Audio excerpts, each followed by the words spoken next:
HMT ಭೂಮಿ ವಿವಾದ ಮತ್ತೆ ರಾಜಕೀಯದಲ್ಲಿ ಭಾರಿ ಸದ್ದು ಮಾಡ್ತಾ ಇದೆ. ಹೆಚ್ಎಂಟಿ 175 ಎಕರೆ ಭೂಮಿ ಅಕ್ರಮ ವರ್ಗಾವಣೆಗೆ ಸಂಬಂಧಪಟ್ಟಂತೆ ಅಲ್ಲಿ ಸಮಗ್ರ ತನಿಖೆಗೆ ಈಗ ಕೇಂದ್ರ ಸಚಿವ ಕುಮಾರಸ್ವಾಮಿ ಅವರು ಘೋಷಣೆಯನ್ನ ಮಾಡಿದ್ದಾರೆ. ಇಲ್ಲಿ ವರದಿ ಸಲ್ಲಿಸೋಕೆ ಅಧಿಕಾರಿಗಳಿಗೆ ಎಚ್ಡಿಕೆ ಸೂಚನೆ ಕೊಟ್ಟಿರುವಂತದ್ದು. ಎಸಿ ಕುರಿತಂತೆ ಅಪ್ಡೇಟ್ ಸಿಗ್ತಾ ಇದೆ. ವರದಿ ಬಳಿಕ ವಿವರವಾದ ತನಿಖೆ ಆರಂಭಿಸಬೇಕು ಅಂತ ಎಚ್ಡಿ ಕುಮಾರಸ್ವಾಮಿ ಅವರು ಆಗ್ರಹ ಮಾಡಿದ್ದಾರೆ.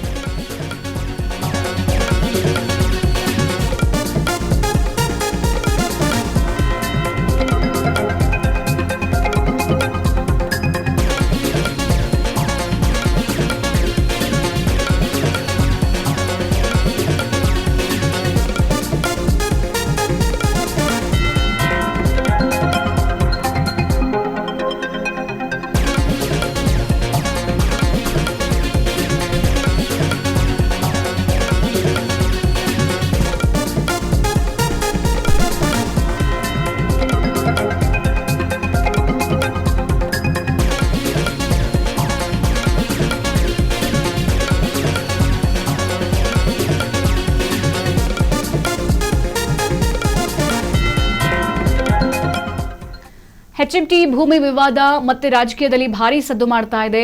ಹೆಚ್ಎಂಟಿಯಲ್ಲಿರುವಂತಹ 175 ಎಕರೆ ಭೂಮಿ ಅಕ್ರಮ ವರ್ಗಾವಣೆಗೆ ಸಂಬಂಧಪಟ್ಟಂತೆ ಸಮಗ್ರ ತನಿಖೆಯನ್ನ ಮಾಡಬೇಕು ಅಂತ ಹೇಳಿ ಕೇಂದ್ರ ಸಚಿವ ಎಚ್ಡಿ ಕುಮಾರಸ್ವಾಮಿ ಅವರು ಘೋಷಣೆ ಮಾಡಿರುವಂತದ್ದು. ವರದಿ ಸಲ್ಲಿಸೋಕೆ ಅಧಿಕಾರಿಗಳಿಗೆ ಖಡಕ್ ಸೂಚನೆ ಕೊಟ್ಟಿದ್ದಾರೆ ಕುಮಾರಸ್ವಾಮಿ ಅವರು.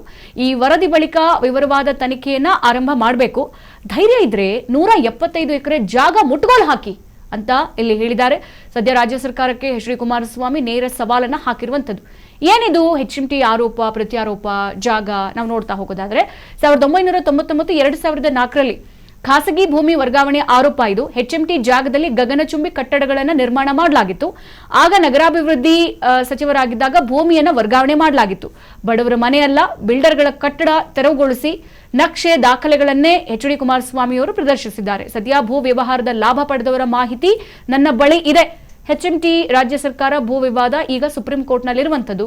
ಸದ್ಯ ನ್ಯಾಯಾಲಯದಲ್ಲಿ ಪ್ರಕರಣ ಇರುವಾಗ ಈ ಹೇಳಿಕೆ ಕೊಡೋದು ಸರಿಯಲ್ಲ ಅಂತ ಈಗ ಹೇಳಿಕೆ ಕೊಟ್ಟಿರುವಂತದ್ದು. ಸದ್ಯ ಈಗ ಬೆಂಗಳೂರಿನಲ್ಲಿ ಹೆಚ್ಎಂಟಿ ಭೂಮಿ ವಿವಾದ ಈಗ ಮತ್ತೆ ರಾಜಕೀಯದಲ್ಲಿ ಸೌಂಡ್ ಮಾಡ್ತಾ ಇದೆ. ಬಡವರ ಮನೆಗಳನ್ನಷ್ಟೇ ನೆಲಸಮ ಮಾಡಬೇಡಿ, ಧೈರ್ಯ ಇದ್ರೆ ಹೆಚ್ಎಂಟಿ ಭೂಮಿ ಮೇಲಿರುವಂತಹ ಗಗನಚುಂಬಿ ಕಟ್ಟಡಗಳು, ಹೆಚ್ಎಂಟಿ ಪ್ಲೇಸ್ ಅಲ್ಲಿ ಬಡವರ ಮನೆ ಇದೆ, ನೀವು ಡೆಮಾಲಿಷ್ ಮಾಡ್ತೀರಾ ಅಂತಂದ್ರೆ ಮನೆ ಮಾತ್ರ ಡೆಮಾಲಿಷ್ ಮಾಡಬೇಡಿ. ನಿಮಗೆ ಧೈರ್ಯ ಅನ್ನೋದಿದ್ರೆ ಹೆಚ್ಎಂಟಿ ಭೂಮಿ ಮೇಲಿರುವಂತಹ ದೊಡ್ಡ ದೊಡ್ಡ ಕಟ್ಟಡಗಳಿಗೆ ಮುಟ್ಗೋಲು ಹಾಕಿ ಅಂತ ಕೇಂದ್ರ ಸಚಿವ ಎಚ್ಡಿ ಕುಮಾರಸ್ವಾಮಿ ಅವರು ರಾಜ್ಯ ಸರ್ಕಾರಕ್ಕೆ ನೇರ ಸವಾಲನ್ನ ಹಾಕಿದ್ದಾರೆ. ಸದ್ಯ ಈ ಹೆಚ್ಎಂಟಿಗೆ ಸೇರಿದ ಅಮೂಲ್ಯ ಭೂಮಿಯಲ್ಲಿ ಬಹುಮಹಡಿ ಕಟ್ಟಡಗಳು ಹೇಗೆ ನಿರ್ಮಾಣ ಆದವು ಅಂತ ಕೂಡ ಕಿಡಿಕಾರಿದ್ದಾರೆ ಕುಮಾರಸ್ವಾಮಿ ಅವರು. ಇಲ್ಲಿ ಹೆಚ್ಎಂಟಿ ಸಂಸ್ಥೆಯ 175 ಎಕರೆ ಭೂಮಿಯನ್ನ ಖಾಸಗಿ ಬಿಲ್ಡರ್ಗಳಿಗೆ ಅಕ್ರಮವಾಗಿ ವರ್ಗಾವಣೆ ಮಾಡಿರುವಂತಹ ಕುರಿತು ಸಮಗ್ರ ತನಿಖೆಯನ್ನು ನಡೆಸಲಾಗುವುದು ಅಂತಲೂ ಕೇಂದ್ರ ಭಾರೀ ಕೈಗಾರಿಕೆ ಮತ್ತು ಉಕ್ಕು ಸಚಿವ ಎಚ್ಡಿ ಕುಮಾರಸ್ವಾಮಿ ಅವರು ಘೋಷಿಸಿದ್ದಾರೆ. 1999ರಿಂದ 2004ರ ಅವಧಿಯಲ್ಲಿ ಬೆಂಗಳೂರಿನ 175 ಎಕರೆ ಹೆಚ್ಎಂಟಿ ಭೂಮಿಯನ್ನು ಅಕ್ರಮವಾಗಿ ಖಾಸಗಿ ವಲಯಕ್ಕೆ ವರ್ಗಾಯಿಸಲಾಗಿದೆ. ಈ ಅಕ್ರಮಗಳ ಕುರಿತು ಸಮಗ್ರ ವರದಿ ವಿತ್ ಕಂಪ್ಲೀಟ್ ಡಾಕ್ಯುಮೆಂಟ್ಸ್ ಸಿದ್ಧಪಡಿಸುವಂತೆ ಅಧಿಕಾರಿಗಳಿಗೆ ಸೂಚನೆ ಕೊಟ್ಟಿದ್ರು.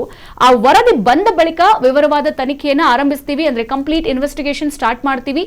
ಹೆಚ್ಎಂಟಿಗೆ ಸೇರಿದ ಭೂಮಿಯಲ್ಲಿ ಈಗ ಬಹುಮಹಡಿ ವಸತಿ ಹಾಗೆ ವಾಣಿಜ್ಯ ಕಟ್ಟಡಗಳು ಎದ್ದು ನಿಂತ್ಕೊಂಡಿವೆ. ಇದರಲ್ಲಿ ಮಾಜಿ ಹೆಚ್ಎಂಟಿ ಅಧಿಕಾರಿಗಳು ಮತ್ತು ರಾಜ್ಯ ಸರ್ಕಾರದ ಪ್ರಭಾವಿ ವ್ಯಕ್ತಿಗಳ ನಡುವೆ ಹೊಂದಾಣಿಕೆ ನಡೆದಿರುವಂತಹ ಶಂಕೆ ಕೂಡ ಇದೆ. ರಾಜ್ಯ ಸರ್ಕಾರಕ್ಕೆ ನಿಜವಾಗಿಯೂ ಕಾನೂನು ಪಾಲಿಸುವ ಧೈರ್ಯ ಇದ್ರೆ ಸಾರ್ವಜನಿಕ ಸಂಸ್ಥೆಯಾದ ಹೆಚ್ಎಂಟಿ ಜಾಗವನ್ನ ವಶಪಡಿಸಿಕೊಳ್ಳುವ ಬದಲು ಈ ಖಾಸಗಿ ಬಿಲ್ಡರ್ಗಳು ಒತ್ತುವರಿ ಮಾಡ್ಕೊಂಡು ಅಪಾರ್ಟ್ಮೆಂಟ್ ಕಟ್ಟಿದಾರಲ್ಲ 175 ಎಕರೆ ಜಾಗವನ್ನ ಅದನ್ನು ಮುಟ್ಟುಗೋಲು ಹಾಕೊಳ್ಳಿ ಅಂತ ಹೇಳಿ ಸವಾಲನ್ನ ಹಾಕಿದ್ದಾರೆ.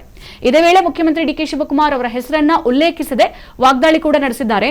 ಪ್ರಸ್ತುತ ಬಿಡದಿ ಟೌನ್ಶಿಪ್ ಯೋಜನೆ ಪರವಾಗಿ ಕೆಲಸ ಮಾಡ್ತಿರುವ ವ್ಯಕ್ತಿಯೇ 1999ರಿಂದ 2004ರ ಅವಧಿಯಲ್ಲಿ ನಗರಾಭಿವೃದ್ಧಿ ಸಚಿವರಾಗಿದ್ದಾಗ ಹೆಚ್ಎಂಟಿ ಭೂಮಿ ವರ್ಗಾವಣೆಯಲ್ಲಿ ಪ್ರಮುಖ ಪಾತ್ರ ವಹಿಸಿದ್ರು ಅಂತಲೂ ಗುಡುಗಿದ್ರು.